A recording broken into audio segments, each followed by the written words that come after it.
Hobbies and wifeys. Planning na ba para sa new addition in the family? Sakto, dahil nagre-ready na rin kami nitong si Mark to having a baby of her own. Di ba, Mark?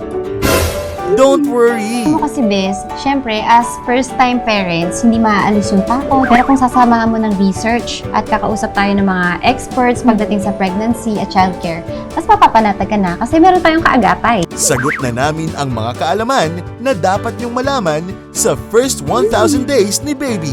Tinatawag din niyang Golden Window of Opportunity. From pre-pregnancy, Importante na ang babae ay healthy at well-nourished para makayanan ng kanyang katawan ng challenges ng pagbubuntis at panganganak.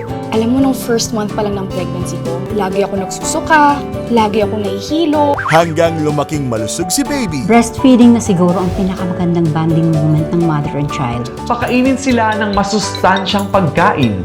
May 3 types ng paglalaro.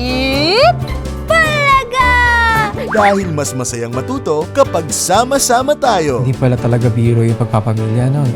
Ang tanong, Game na ba kayo? Game na!